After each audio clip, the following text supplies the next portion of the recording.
اس میں باڑیاں پٹھیرا اپنے علاقے میں موجود ہوں. بالخصوص یہ ایریا پٹھیرا کہلاتا ہے جو ہمارا مرکزی مسجد کے ساتھ ہمارا ایریا ہے, جو ہمارے آبا اجداد کی یہ جگہ ہے.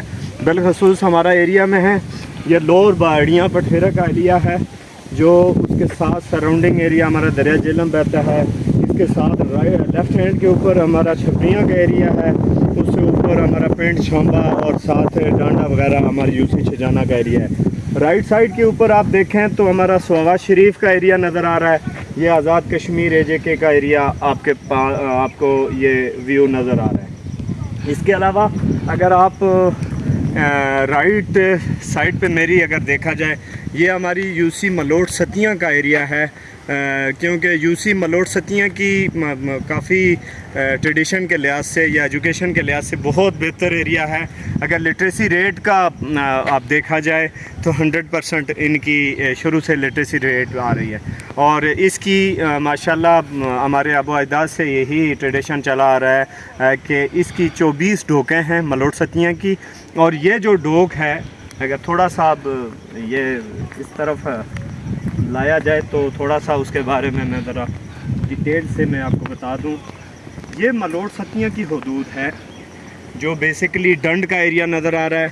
ڈنڈ کے ساتھ یہ جو لنک روڈز ہیں یہ مرزا پور کا ایریا جاتا ہے, اور یہ جو کارنر ایریا یہ جو مال کا ایریا ہے یہ AJK کے ساتھ گلتا ہے. اس طرف سے لیفٹ ہینڈ پہ یہ ہمارا یوسی چھجانا کی آخری حد بندی نظر آ رہی ہے, اور اس کے ساتھ اگر رائٹ سائڈ کے اوپر جائیں تو لوئر اوجنا, اور پھر اوجنا, پھر مرزا پور, پھر ملوٹ ستیاں پراپر یہ سارا ایریا نظر آ رہا ہے. اس طرف دوسری طرف دیکھا جائے بیچ میں حد بندی جو کی گئی ہے وہ دریا جہلم کی وجہ سے ہے.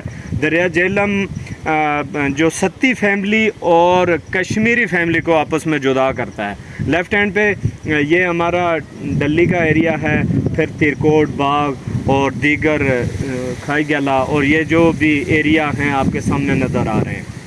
اس کے علاوہ اگر دیکھیں جس جگہ پہ میں موجود ہوں یہ ہماری ثقافت کے لے آگے ہمارے ابو اجداد کی جگہ ہے. ماشاءاللہ ہمارے بھائی کے مکان کے اوپر میں موجود ہوں. اس کے لیفٹ ہینڈ پہ آپ دیکھیں تو یہ ہمارا آبائی قبرستان ہے, جہاں ہمارے ابو اجداد کی قبریں ہیں. بالخصوص ہمارے دادا, ہمارے پردادا, ہمارے چاچا جان, ہماری تائی جان اور جتنے بھی ہیں, اور یہ بھی ہمارے ہیں. اس کے علاوہ آپ دیکھیں اگر اوور آل سینیریو دیکھا جائے تو رائٹ سائڈ کے اوپر یہ اوسیا, جس طرف میں اشارہ کروں اس طرف دیکھیں, یہ اوسیا کا ایریا ہے, اور بوربن جو کافی فیمس ہے اس کے سراؤنڈنگ ایریا ہے. اس لیے میں تھوڑا سا حوالے سے کہوں کہ بیسیکلی ہمارے خاندانی جو ہیں شروع کے جو ہمارے ابو اجداد رہے ان میں سیرا اور جیوا دو ایسے دادا وراثت کے دو خاندان, دو فیملیز رہتی ہیں.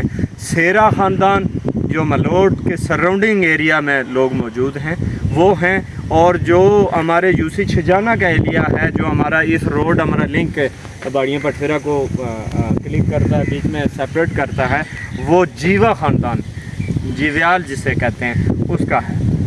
اسٹاپ کرتے ہیں.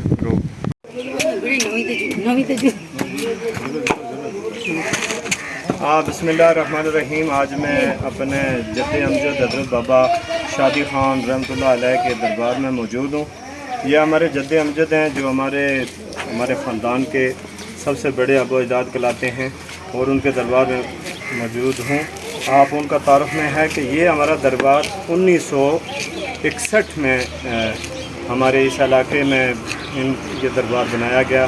یہ ہمارے بابا شادی خان جو ہمارے سراؤنڈنگ ایریا چھجانا سے مائگریٹ ہو کے اس ایریا میں آئے, تو اس دربار کو بنانے میں مستری نجیب صاحب اور مستری حنیف صاحب کا اللہ تعالیٰ ان کی مغفرت کرے, وہ آج اس دنیا سے چلے گئے ہیں. انہوں نے بڑے ان کی کوششیں رہی ہیں, اور یہ بازار اور یہ دربار ان کی نوعیت میں ہے.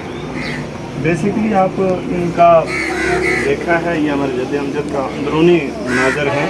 یہ آپ فوکس کریں کہ یہ لکھا ہوا ہے, نگاہ ولی میں وہ تاثیر دیکھی, بدلتی ہزاروں کی تقدیر دیکھی. یہ ولی کامل تھے, اور ان کا یہ آپ دیکھ لیں ان کے دربار کے اندرونی منظر جو بھی ہے. اور